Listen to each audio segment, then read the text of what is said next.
함께 말씀 보도록 하겠습니다. 오늘 말씀은 시편 4편 1절부터 8절까지 말씀입니다.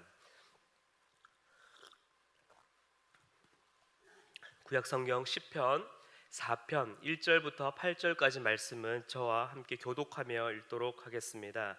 제가 먼저 읽겠습니다. 내 의의 하나님이여, 내가 부를 때에 응답하소서. 곤란 중에 나를 너그럽게 하셨사오니 내게 은혜를 베푸사 나의 기도를 들으소서.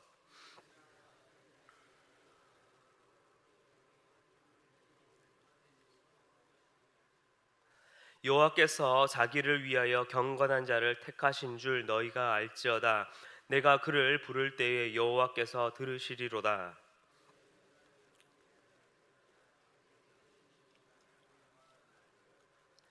의의 제사를 드리고 여호와를 의지할지어다.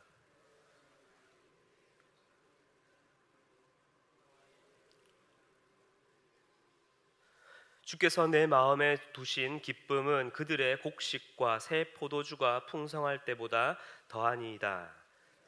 눕고 자기도 하리니 나를 안전하게 살리시는 이는 오직 여호와이시니이다. 아멘. 운전을 하다 보면은 가끔 좀 억울한 일을 겪곤 합니다. 운전하시는 우리 성도님들께서 또한 공감을 하실 텐데요. 제가 어느 날 이제 서울을 운전할 기회가 있었습니다. 그때 이제 서울에 이제 출퇴근길이었던 이 영동대로다 보니까 차들이 많아서 많이 복잡한 중에 있었습니다. 그래서 저는 쭉 가던 길에 갑자기 이쪽 오른쪽에서 이 택시 기사분께서 이 깜빡이도 넣지 않은 채 이 세 차선을 그냥 가로질러서 제 앞으로 훅 들어오시는 겁니다. 그리고 당연히 저는 깜짝 놀라서 급브레이크를 확 잡게 되어서 뭐 사고는 특별히 나지 않았습니다. 그런데 한 몇 초 뒤엔가 이 뒤에서 갑자기 이 크락션을 막 울리면서 제 앞으로 한 벤츠가 확 오는 겁니다. 그러면서 이 운전 중에인데 그 벤츠에서 차 문을 열고 뒤를 바라보며 저에게 이 창조일에 듣지 못했던 세상에 있는 모든 욕설들을 저에게 막 몇 분간을 막 퍼붓는 겁니다. 저는 또 이 억울함을 넘어서 너무 화가 난 나머지 막 울그락불그락 저는 너무 억울한 거죠. 그렇게 막 올라오는 겁니다. 당연히 옆에 있었던 저희 아내가 좀 잠잠하라고 이야기를 해서 그 사건은 그냥 제가 딴 길로 이제 피해 가서 사건은 무마되었지만 그 하루는 물론이며 한 며칠을 넘도록 제 마음 가운데 있는 이 분노와 화가 정말로 벤츠만 보면 막 그 마음이 막 끌어올랐던 기억이 있습니다. 운전을 하다 보면 발생한 이러한 작은 사소한 일들에서도 우리가 억울함과 이 분노를 겪게 되는데, 정말 내 삶 가운데에 내 인생을 뒤집어 놓을 만큼 억울하고 또한 가슴 아픈 힘든 고난이 우리 삶 가운데 있다면, 그리고 내 자신보다 더 큰 권세자들이나 내보다 힘이 더 강한 자들에 의해서 내가 욕되게 되거나 아니면 거짓을 꾸미는 그 모략 가운데 휩싸이게 되면 우리는 그저 밤잠을 이룰 수 없을 정도를 넘어서 정말로 그 하루하루가 살아가는 그 인생 자체가 고통과 아픔 가운데 놓이게 될 것입니다. 오늘 말씀에 이 시인이 어떠한 어려움과 아픔 가운데 놓였는지는 우리는 다 구체적으로 자세히 알 수는 없으나, 분명한 것은 어려움과 억울함에 휩싸여서 그 하나님의 도우심을 간절히 찾고 있다는 것입니다. 말씀에서 의의 하나님을 구하는 것과 다른 이들이 자신에게 저지른 이 범죄라는 이 단어와 이 문맥을 미뤄보면 아마도 이 다른 이들의 어떠한 모함이나 아니면 어떠한 부당함으로 인해 이 시인은 억울하고 또한 곤란한 상황 가운데 처해 있다는 것을, 그리고 하나님의 그 공의로운 판단과 재판이 필요하다는 것을, 절실하다는 것을 말씀을 통해서 우리는 눈치챌 수 있을 것입니다. 그래서 시인은 이 여호와 하나님께 그 응답을 간구하면서 먼저는 자신의 억울함을 풀어주기를, 그리고 자신의 삶 가운데에 그 여호와 하나님의 그 의가 내 삶 가운데에 녹아들기를, 또한 그렇게 응답되기를 간절히 소망하고 바라고 있는 것을 볼 수 있습니다. 그런데 시인의 간구는 그저 자신의 죄 없음을 증명하기 위하거나 자신의 정당함을 입증하기 위한 것이 아니라 이 자신의 억울한 상황 속에 그 하나님의 의와 그 공평함을 간구하고 있다는 것입니다.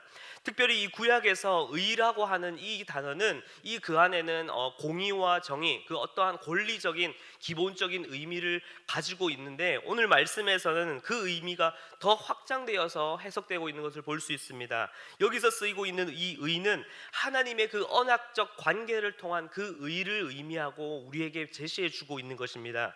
즉 1절에서 내 의의 하나님이라는 것은 하나님께서 그 백성들을 죄와 심판에서 구원하셔서 하나님의 백성 삼으시는 그 구원의 능력이 있으신 그 하나님의 의를 구하고 있는 것이며, 그 놀라우시고 그 능력의 하나님이 바로 나의 하나님, 나의 의로우신 하나님이 된다는 것을 시인은 고백하고 있다는 것입니다. 결국 이 시인의 간구는 자신의 어떠한 정당함을 입증하기 위해서나 아니면 자신의 어떠한 부당함을 해소하기 위해서 하나님의 이 원조를 필요로 하는 것이 아니라, 자신이 어떠한 상황 가운데 놓여 있든 세상의 고관들과 세상의 권세자들에 의해 어떠한 어려움에 처하든 여전히 여호와 하나님께서는 나의 하나님이 되시고 나를 분명히 건져 주실 것을, 나를 분명히 구원하실 것을 굳게 믿고 그 구원이 내 삶 가운데에 놀랍게 발휘되도록 그 능력이 내 삶을 에워싸기를 간절히 간구하고 있다는 것입니다. 그래서 시인은 그 여호와 하나님께서 나와 함께 하신다는 그 사실을 믿고 확신하기 때문에 이제는 도리어 그 악인들에게, 그 세상의 권세자들에게 도리어 강하게 꾸짖고 경고할 수 있다는 것입니다. 개역개정 성경에서는 2절에서는 이 인생들아라고 하면서 조금 모호한, 인생? 삶? 이렇게 조금 모호한 의미를 가지고 있는데요, 쉬운 성경을 보게 되면은 사람들아 라고 번역을 하고 있고요, 새 번역 성경에서는 너희 높이는 자들아 라고 번역을 하고 있습니다. 즉 여기서 인생들이라는 것은 시인을 어떻게 해서든지 곤경에 빠뜨리려고 하는 이 세상에 힘 있는 고관들이나 권세자들, 악인들을 의미하고 있는 것입니다. 그러나 시인은 그러한 자들에게 굴복하고 넘어지고 쓰러지는 것이 아니라 경건한 자를 택하시고 그들 곁에 서 계시는 그 하나님께부터, 그 하나님을 의지하여서 이제는 도리어 믿음으로써 그 악인들의 잘못됨을 이제는 경고하며 당당하게 서 나아갈 것을 선언하고 이야기하고 있는 것입니다. 사랑하는 성도 여러분, 믿음으로 살아가는 것이 언제나 평탄하고 아무런 문제가 없는 삶이 될 수는 없습니다. 때로는 세상 사람들로 인하여서 억울함과 또한 어려움을 당할 수도 있고요, 또한 그러한 사람들이 우리를 일부러라도 우리를 넘어뜨리려고 우리에게 올무를 뿌리기도 하고요, 또한 그것에 걸려 넘어지게, 또한 그렇게 누명을 씌울 수도 있습니다. 그러나 우리가 그러한 문제와 어려움 앞에서 그저 좌절하고 쓰러져 버리고 우리의 믿음을 떨어뜨리는 것이 아니라, 이제는 우리를 그리스도로 말미암아 우리를 자녀 삼아 주시고 언제나 우리와 함께 하시겠다는 그 하나님의 언약, 그 하나님의 약속을 믿으며 그 하나님의 약속을 붙잡고 믿음으로 나아가시는 우리 모든 성도님들이 되시길 간절히 기도합니다. 그리고 이제 그 의의 하나님께서는 언제나 우리의 편이 되어 주셔서 어떠한 순간 속에서도, 어떠한 억울한 상황 가운데에서도 바로 그 주의 얼굴을 언제나 우리에게 비춰 주실 것입니다. 그렇다면 지금 내 처한 상황이나 고난과 억울함으로 슬픔 많은 이 세상이라 할지라도, 고난과 눈물이 많은 이 세상이라 할지라도 그 주님과 함께라면 그 어느 곳이나 그 주님과 함께라면 천국이 될 수 있다라는 것입니다. 결국 그 의의 하나님을 믿고 나아가는 그 의인의 삶은 어떻게 바뀌었습니까? 이전까지는 곤란 중에 있었고 나를 욕되게 하고 또한 거짓을 꾸미는 그 세상 가운데 있었지만, 그 세상을 살아가고 있지만 우리를 향하신 그 주의 얼굴을 바라볼 때에, 그리고 그 의의 하나님을 함께 하심을 믿고 나아가는 그 시인의 마음 가운데에는 세상의 그 어떤 기쁨보다 가득한 그 삶을, 그 마음을 바라보게 됩니다. 농경사회였던 당시에는 이 한 해의 곡식과 포도주를 수확하는 것은 그 인생에서 줄 수 있는 그 어떤 기쁨과 견줄 수 없는 최고의 기쁨이며 행복이었을 것입니다. 그런데 시인은 그 곡식과 포도주의 풍성함보다도 내 의의 하나님께서 우리 마음에 주시는 그 평안과 기쁨이 더욱더 값지고 더욱더 기쁘다라고 시인은 고백하고 있습니다. 이제 우리를 구원하시는 그 능력의 하나님, 그 의의 하나님을 붙잡고 이제는 날마다 평안과 기쁨 가운데 나아가시는 우리 모든 성도님들의 삶이 되길 간절히 기도합니다. 말씀을 마무리하겠습니다. 사랑하는 성도 여러분, 삶 가운데 마주하는 수많은 어려움과 문제들을, 또한 억울함과 답답한 일이 우리의 인생 가운데에, 우리의 삶 가운데에 전혀 없을 수는 없을 것입니다.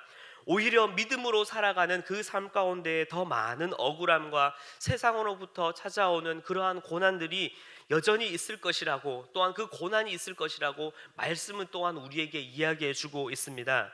그러나 우리가 그 고난과 위기 가운데 그저 넘어지고 쓰러지고 낙담하지 아니하고, 그 고난 중에서도 우리가 소위 발 닦고 편안히 쉬고 평안 가운데에, 또한 그 평안 가운데 깊이 잠들어 편히 쉴 수 있고 그 평안 가운데 나아갈 수 있는 이유는 무엇이겠습니까?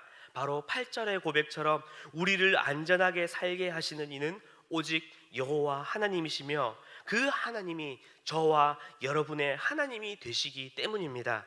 이제 그 하나님의 의를 바라보며 날마다 믿음으로 나아가시는 우리 모든 성도님들의 삶이 되길 간절히 기도드립니다.